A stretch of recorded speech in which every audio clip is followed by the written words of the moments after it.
welcome to episode 37 of the YarnderWoman podcast. My name is Melinda. I'm known as YarnderWoman on Instagram and Ravelry. Today is Saturday the 13th of February 2016, and as always I'm coming to you from Perth in Western Australia. It's great to see you. I know it's been almost a month since I recorded, so apologies for that. And this is going to be quite a long episode, so I think I'll be dividing it into two halves. So welcome to part one of episode 37. I hope you've had a lovely month. We've had here in Perth a heat wave, I think, that broke a record that had been set about 50 years ago. We had over 5 days where the temperature got to over 40 degrees, which I think is maybe 102 Fahrenheit. I know we had 2 days where it was 42 degrees Celsius, which is 104 Fahrenheit. That was not pleasant in any way, shape or form. It's been tough. Everyone's been a bit tired and lethargic and just hot, and I am yet again reminded of how grateful I am that we have air conditioning and that we can manage to pay the electricity bill, which is not going to be pleasant. But anyway, moving on. Today I think is going to be 33 Celsius, which is not too bad. It'll still be warm, but it's much more doable. So enough about the weather. Let's move on and broach the subject.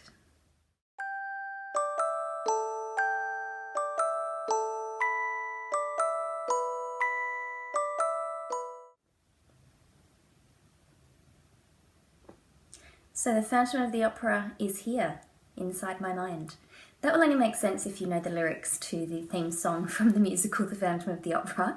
But that is what today's broach is. I'm a huge fan of many Andrew Lloyd Webber musicals, but especially Phantom of the Opera. When I was growing up, my mum had a double cassette cast recording of the stage production, and I believe with all the original cast, so we're going back to the 80s,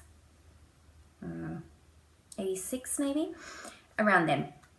So that's when I first heard it and heard it repeatedly. Mum used to play it over and over again while she was doing the ironing and that sort of thing, and I love it. I used to do singing lessons, and it was that kind of music, that musical theatre, not operatic, I don't have an opera voice, but that more classical sort of music suits my voice, and so I really, really loved singing Phantom of the Opera songs when I used to do singing lessons. And about, 7 or so years ago, a stage production of the Phantom of the Opera came to Perth, and Damien bought me tickets for it was either my anniversary or my birthday, our anniversary or my birthday. And he's not a fan of musical theatre. He's a huge music fan, and as you'd know from the music we're using in the podcast now, he composes his own music, but musical theatre is not his thing. But, early in the relationship, and he wanted to give me something nice, he subjected himself to coming to Phantom of the Opera with me. He said about halfway through he just kind of zoned out, but whatever. So that was where I got this brooch. So I've had it for a while, but I also got something else at the merchandise stand. How cute! So it is, if I quote the musical, a figure of a monkey in Persian robes playing the cymbals. So in the play, or the musical, this little guy there, because Phantom of the Opera was written in 18-something, the late 1800s, if I'm correct, the novel, and then the stage production is based on that. So this was back in the day when they had the little toys that would... Sorry, I hope that was not annoying for anyone. I'm not sure how loud that will come out.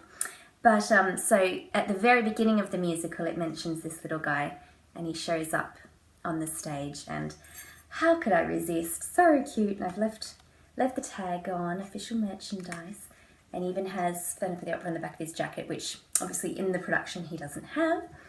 But yes, it's very cute, and it's very special because we moved into this house about 3.5 years ago, and until recently, I couldn't find him. He'd been left in a box, and the box had been put away, and I was so scared that I'd lost him. But Damien was clearing out the garage recently and found the box. So he's back, and he's with me. So yes, I love Phantom of the Opera, essentially, and this little guy. And I'm going to talk a bit more about some other knit-alongs that are happening in other groups, but Michelle of Actually Knitting, who herself performs in theatre productions, she is doing a Broadway knit-along at the moment where you can use patterns or yarn or anything that reminds you of a play that's been on Broadway. Phantom of the Opera definitely has, so I've looked up a few patterns that could be linked to Phantom, so I'll tell you more about those in upcoming projects as part of works in progress. But for now I've got a couple of finished objects to show you, so let's go.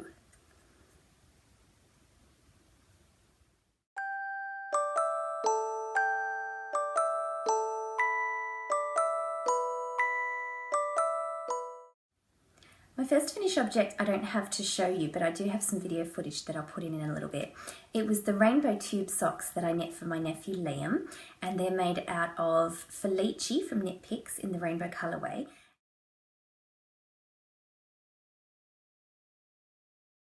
And as you can see, I also used grey for the toes because I actually was running out and I didn't want to have different lengths because I just had the 150-gram skein of the yarn.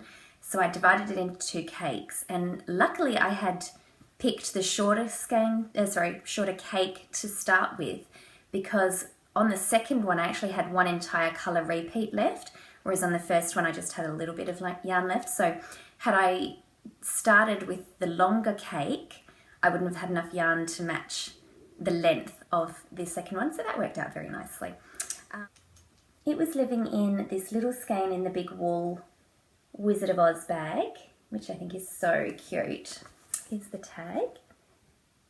And the inside is emerald green fabric for the Emerald City of the Wizard of Oz. And it's got words for the attributes that all the characters were trying to get. So brave and brains and nerve, witty, kind, heroic, etc. So that was very cute. I love little skeins bags. Got the black canvas fabric here. And here is a video of Liam and his sister Emma telling you all about the socks. Okay, who have we got here on the video? Emma, Liam. Liam, and what's Liam got on his feet? Socks. Oh, do you want to put your feet out so we can see them? Wow, what do you reckon? Good. Do they fit better than the Christmas ones? Yeah, much better. Excellent. Do you like the rainbows? Yeah. Who else has got rainbow yarn? I do. You've got some rainbow yarn. And what about one of your friends, Liam? One of your knitted friends? What knitted friend? Shell? Shell. Shell. He's got a rainbow shell, doesn't he? That's what it's called, Shell. Cool. Oh well, thank you for being on the video. Say goodbye. Bye. So you can see that they really liked that, and the problem with the way I ended the toe, I did the star toe out of the Skedaddle pattern by Lena Gerald, who's Lena from A Wee Bit Knitty. It's a free pattern, and what you do decreases going around rather than just on the 2 sides of the toe, and then you just cinch it together, run your needle through the last, I think, 9 stitches or something, whatever the number is, and just cinch it and pull it. So first off, I need to get a Narrowworth tapestry needle because I ended up having to use a sewing needle to get the needle through the stitches because they're on such small needles. My tapestry needles are these big chunky plastic ones. Actually, speaking of needles, I know Leslie Wind, I think, is the producer of Knitting Jewellery, or Tuilery as she calls it, and some great needles. When I was met up with Cheryl and Carbon Soup to weave in all the ends of our blankets I mentioned in the last episode, she had a Leslie Wind needle and let me have a try of it, and I loved it. So I've put that on my wish list, so it's something I can ask for my birthday. Because I'm trying to do that because I get in the habit of just treating myself, which is fine, nothing wrong with treating yourself, but then I get to gift-giving occasions and I've sort of run out of things that I want or need, subjective term in this case, but I think I need a nice thin tapestry needle. So yes, anyway, so I clearly hadn't cinched up or sewn up one of the toes properly because after Liam was wearing them for a while, I got him to take them off because he was going to go outside, and then I realised one of the toes had just totally come undone and started to unravel.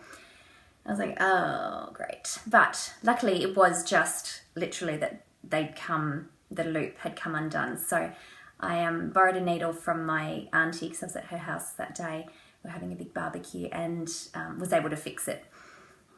Okay. My second finished object is something for myself, and I've been knitting it. It was actually my first cast on for 2016. It's my Doodler Shawl by Stephen West. So it's pretty big, so let me see if I can get it all in without it sort of washing out. There we go. So I'll just take you over. You can see the giant cable at the top coming out to the wedges, and then that lovely big swoop at the end where the cable finishes. So this yarn, the yarn that I used for this project was from One Twisted Tree, and that's Danny from the Prairie Girls Knit and Spin podcast. And I used Dream of the Cosmos, Soul of the TARDIS, and Rare Woman Claire. So, Dream of the Cosmos, Soul of the TARDIS, Rare Woman Claire. Now, the project bag I was using was a great size. This is one that the lovely Julia, who is 9Crafty11, made just for me. And it's fabulous. And has all those pockets. I was going to show you the yarn that I have left over. So for the main colour, you can see there's not much left at all. There's quite a bit of that third colour and maybe half of that. So I'm very excited to have those left. I think they look really good by themselves as well. So no plans for those as yet, but it's good to have a nice stash of it left to do something with. Now, if you're familiar with the Doodler Shawl, if you've knit one yourself or if you've seen one from other podcasters or other people on Instagram, you'll probably know that the bottom usually is much wider. So this part here. What happened was I was knitting away. Now let me tell you, as you can see how wide that is, those rows at the end were really long. You'd sort of be knitting for quite a while and then think, what's going on? I haven't come to an end yet, and you'd still keep going, etc. So I would say meditative, but no, it got a bit annoying towards the end just because it was a bit long. So what happened with mine? When I got to this bottom part, as you can see, there's these sections here with the yarn overs, and you've placed markers for various reasons, which I won't go into because it's a paid pattern. And once I did the first row of it, I realised my stitch count was out, and that's because my stitch count was out from when I did the main body part. At some point, I must have mucked up, not hugely, but maybe about 6 or 7 stitches, which is not an issue. When I was doing the big cable, it was fine. I just had a few less at this end, but it didn't really matter anyway because this is how it's supposed to look. It was just a little bit shorter. I just love doing these big cables. Or should I say, I love the effect of these big cables. By the time you got to here, the last part, I think you had to cable about 25 stitches or something like that, which is tough. And I'd never done that many. I'm quite new to cabling. If you recall previous podcasts where it was only sort of last year that I'd even done any cabling, but love it. And I love the effect that the yarn has in that tonal orange going through. So nice. Anyway, so I was on the last part and I realized my stitch count was out. And to do these yarn overs, those would be repeated again in another column. And I sort of sat and thought, and I realized I could work out very easily, but a bit time consuming, that, I'd just work out where I had to do them with my stitch count if I wanted to repeat it to make sure that I was going to line it up. But then I was looking at it, and as you can see here, the width of the teal sort of mirrors quite well the width of the cable. So in looking at it, I thought I actually quite like it with this width because it's quite balanced. I think that, the width here is smaller because you're using short rows, and then it gets wider as you go across, and it gets a really lovely balance. I knew that I wanted to have one row of the orange here so that it would mirror what was happening in these stripes, and I'm really happy with how that turned out. I really, really love the edging. And yeah, this is a fantastic shawl. I'm so happy with it. I really do recommend the pattern, the Doodler. It's great fun. It is time consuming, but that's okay. As I said, I was just a bit over it after a while, and more especially, I really, really wanted to finish it in time for the close off of the Down Cellar Studio PSP. And that knit along has finished. It finished on the 10th of February, I think, last Sunday.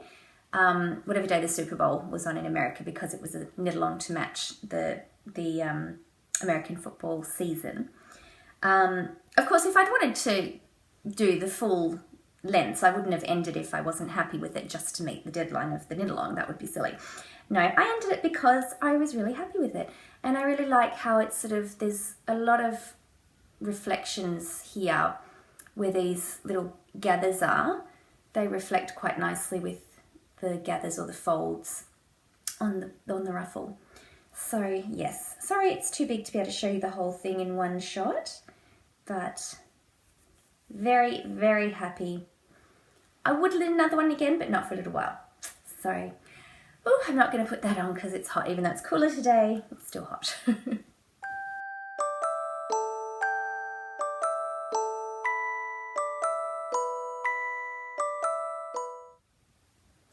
in progress includes, as it has been for a while, my Cozy Memories blanket. So, as you can see, I was mentioning earlier weaving in the ends with Sherilyn. I've gone back to not weaving in ends, so yeah, I'll get there in a minute. And you can also see I've got a square happening here, and I'm all getting tangled. I've started a giant square here, so the same as this big red one, and there's a big grey one over here. So I want to do, just pepper these bigger squares, which is the equivalent to 4 normal sized. I just want to pepper them throughout, and I was working really hard to line up a space where I could put this one in that wasn't too close to the others. So around that one you can see we've got 1, 2, 3, 4, 4 new squares that I've done to build up so that I could have this space for this big one, which I'm still in the middle of. This yarn incidentally is one-twisted tree yarn as well, similar to the yarn I used for my doodler shawl. That was sent to me by the lovely Danny when we did a yarn swap for our blankets. And it's actually the size of the mini skeins that she sells on her site, which is why I've chosen to use this one for the big square, because I knew I would have enough. And actually the red square there is a one-twisted tree as well. And I've gone blank on the red colour, but I know this one is the Night Bus Escapes colourway, which is a Harry Potter reference. So I've got that big one and those 4, and a couple more over here, which says to me I haven't been doing a square a day, obviously. So I don't know what happens. Some mornings I get up and then suddenly it's time to leave and I don't know where my time's gone. Never mind. I'll keep going. I've got a few done at least. It's really exciting actually, because some of the yarns that I have used are from projects that I've finished recently or semi-recently. So this one here, you can see it's got sparkle, and then this one over here, sparkly as well. They're actually from the same yarn, but it was a self-striping in various red colours. It was a Rally of Reds by Fibre Nymph Dye Works. And you may recall I used that yarn to knit the Bonbon Shawlette that was gifted to me by the designer lovely Isabel from Fluffy Fibres. So that's really fun to use yarn from projects that I've actually used recently, because I can revisit them. This yarn here was White Birch Fibre Arts in the Kilabi colour. That, you may remember, I started last June, but I finished in November as part of the Finish Up Your Whips segment of the Down Cellar Studio PSP. So that was a gradiated grey and a yellow striped yarn. So I've used obviously the grey here. And I believe this one here is Berry Colourful Yarnings. And this was one she sent me to test the base. It had some yak in it. And I believe she's decided not to go with that base, not just from my feedback, but her own as well. And she dyed it in this red colour and let me name it, and I called it Themyscira, which is the land that Wonder Woman originally comes from. And lovely yarn. I used that to knit my Pebble Beach Charlotte, which is designed by Helen of Curious Handmade. And speaking of Themyscira, in the Christmas episode that I released, you'd recall that I got Emma, my niece, a copy of Wonder Woman's origin story. And the other day when we were all together, the same day I gave Liam his socks, I can't remember what Emma said, but it was something, just like on Themyscira. And I went, wait, what? And I said, oh, have you been reading your Wonder Woman book? She said, oh yes, I read it every day. But I don't let Liam use it because he flips the pages too quickly. So yes, Wonder Woman lives. Second work in progress, I've sort of started but haven't knit on for a couple of weeks. I'm doing the handbrake cowl, which was designed by Kay and Dan of the Bakery Bears podcast, and it was originally released as a fundraiser for cancer research, and I believe it has now transferred to a free pattern. It was, I think, £1, so a couple of dollars Australian before.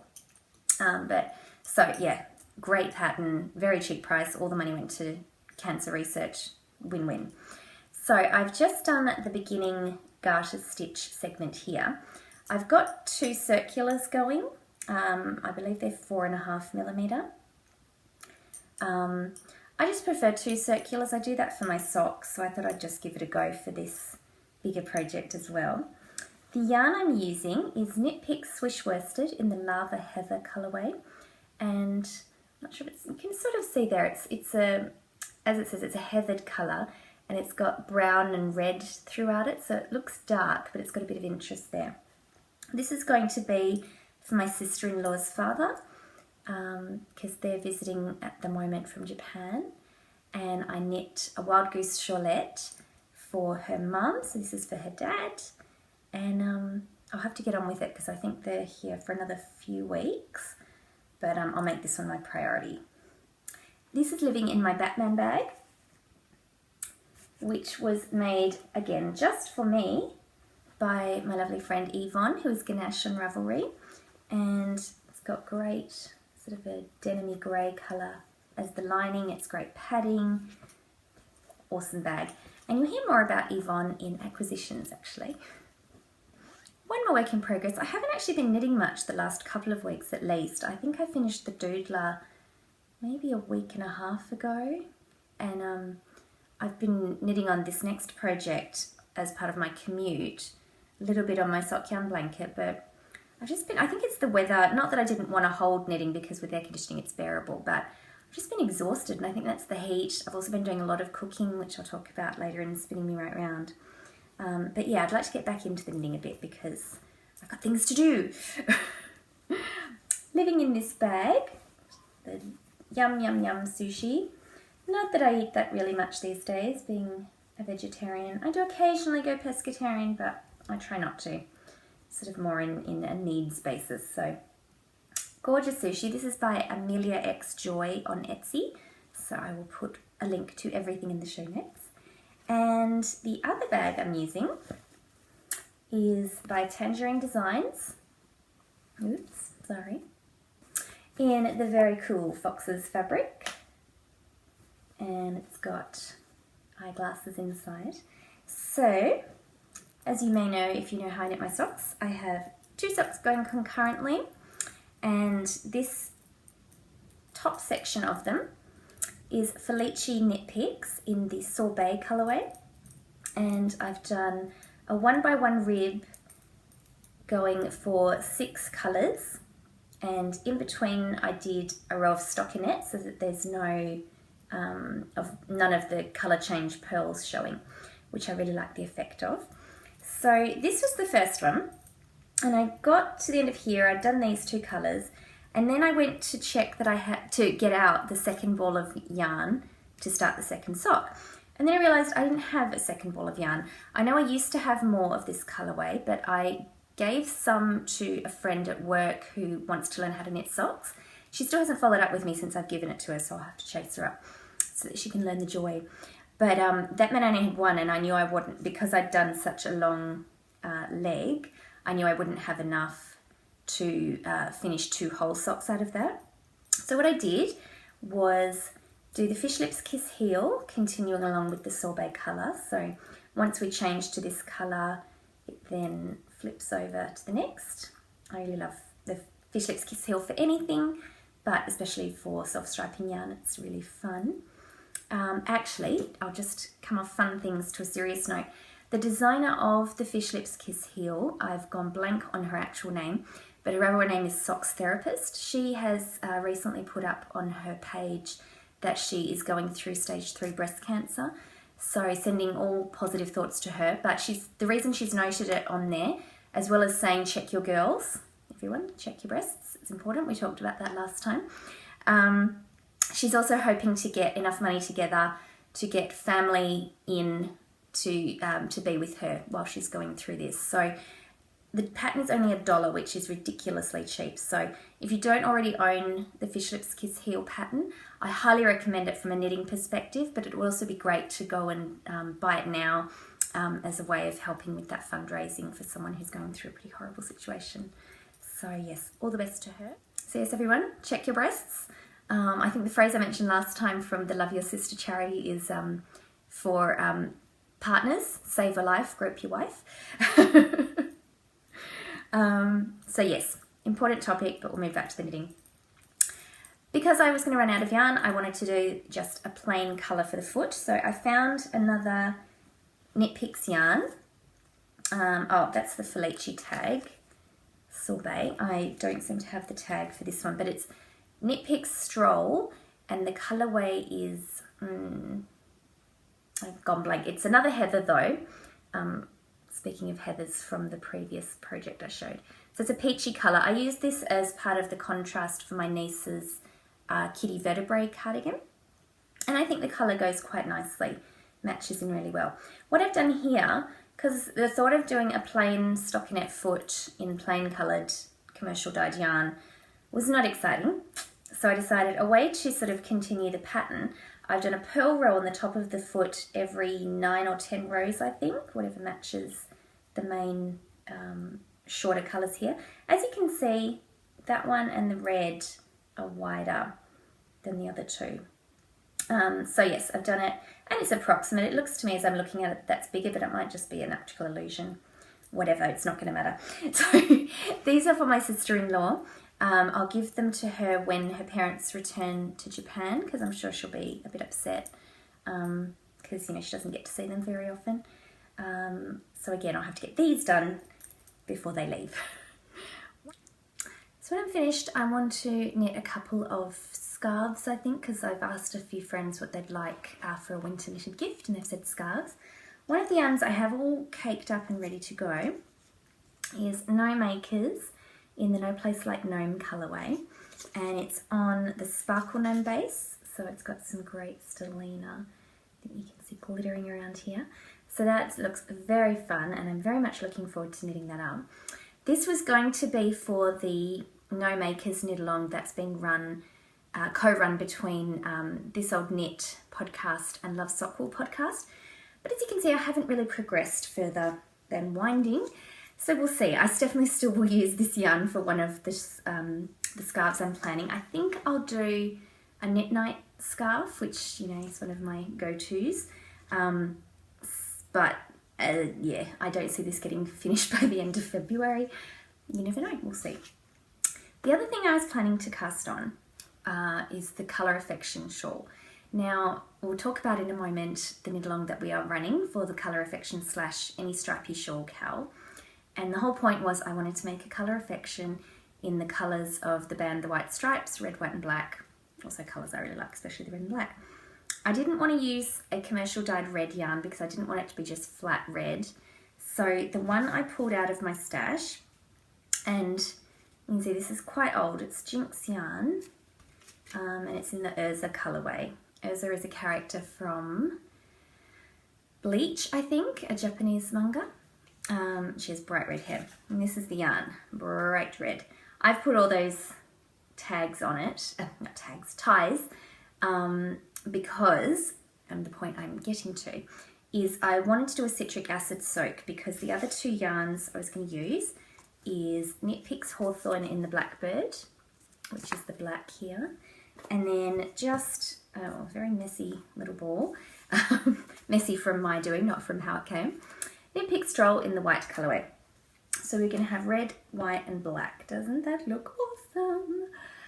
The problem is I wanted to do a citric acid soak on the red because Jasmine of the Knitmore Girls says she does a citric acid soak on all her yarn whenever she's going to be doing colour work or something involving multiple colours where there's a light.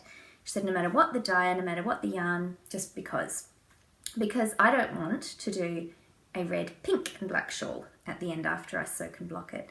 So I tied the skein all together with these bits of scrap yarn so it wouldn't get tangled. And I did the citric acid soak as Jasmine describes on her blog. I'll put a link in.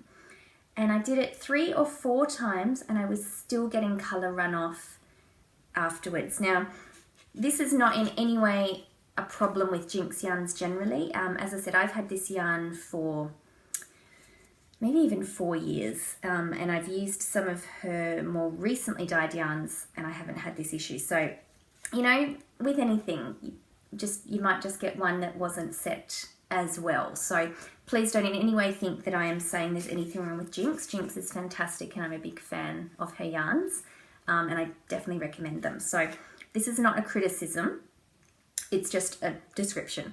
So I did 3 or 4 citric acid soaks and followed the steps that Jasmine shows, and I was still getting runoff into the final water. So for the moment, it's just put me off the project because I will go back and I'll do some more citric soaking and see how it goes. But it's just put me off because I was really excited to get started. And yeah, so I don't know, we'll see. I thought another option, I could just do something in black and red, which, you know, would be fine, wouldn't bother me. But nah, the whole point was I wanted the 3. But that's okay. I might rethink it because if I do these 2, even if the red bled a little bit, I don't think it would make too much of a difference to this. Even though it does have the lighter parts, I don't think they would colour in such a way that it would look pink in a way that I don't want it to look. Not slagging off pink at all. If you love pink, you go for it, own it. It's just not the look I am wanting in this particular project. I have pink in other projects. So we shall see. I'll report back with what I decide. Who knows?